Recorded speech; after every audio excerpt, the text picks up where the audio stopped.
In today's world, with everything happening digitally, sometimes it gets really confusing the difference between branding, marketing, and sales. So I'm going to break that down.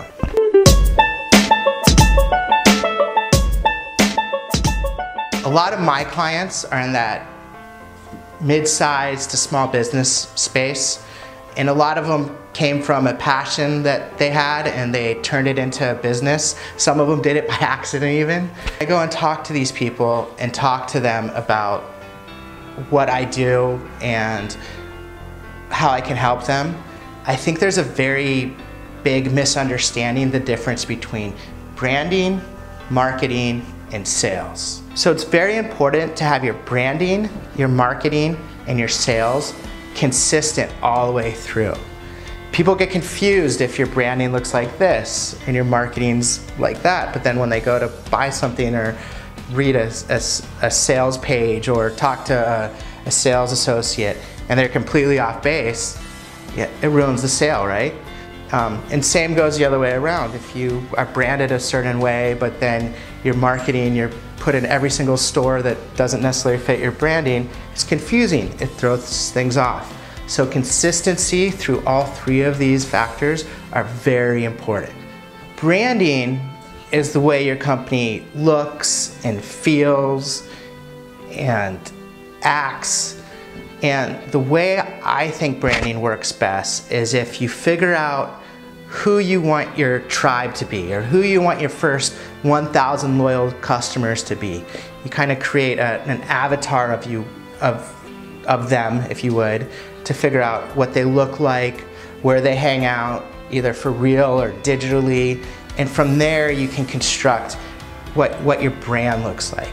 And that goes down all the way from the type that you use, to the music you use on your videos, to the lines that you use, to the mood that you set. So there's a lot to this. So once you have your brand set and you know what that look and feel is, and you know your 1,000 true customers that you really want to get your product or service out to, then comes in your marketing. And that's how you take your product or your services to market. And there's a lot that goes into this. There's a lot of strategy that goes into your marketing. Where are you going to place it? If it's a brick and mortar, where's that store going to be? What your pricing is? How are you going to construct offers to get the word out there to people? Are you going to use PR? Are you going to use social media? If you are going to use social media, what's the best social media for your demographic? There's a lot to go into it. And again, consistency is very important. The other thing I think that throws off a lot of small and mid-sized businesses too, especially if they don't have a huge amount of cash flow at the time, is you can pay a good amount of money for a well thought out, well put together marketing campaign, and sometimes you don't see those results for quite a while, a few months. I've even heard of people, it takes them a year to get the full benefits of their marketing campaigns. So it can be very frustrating sometimes, but hang in there. A lot of these things end up working if you're consistent with them and you keep going out there and keep telling everybody who you are and what you're doing in the right spots. The very end of this is your close or your sales. And with today's digital age, that can come in a lot of different ways. Sometimes it's a sales page and you have a great copywriter that they write something about your product and it 1,000% persuades them into buying your product at a very high conversion rate. Or if you're a brick and mortar, you have salespeople that you work with. Again, you want this to be very consistent. You don't want to have a luxury brand and have somebody walk into your brick and mortar and you guys have guys with mohawks all over the place and stuff like that. Nothing against mohawks. I love mohawks. I swear I do. I'm punk rock to the end. But I'm just telling you, there's got to be that consistency all the way through, or people are going to think something is fishy and they don't think you're authentic, and it really ruins the process. One example of one of my favorite brands that I think does all three really well is Subaru, the car Subaru.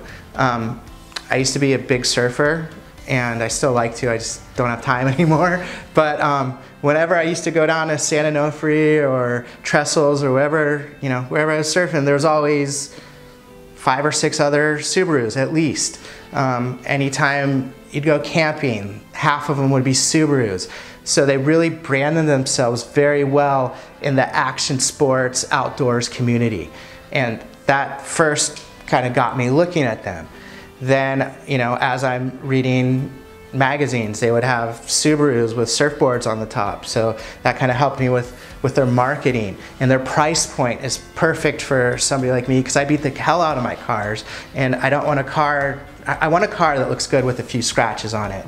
And then the last deciding factor is when I went to buy a Subaru, or I was shopping for cars and I pulled in the Subaru lot, the salesman was just, he wasn't pushy even a little bit.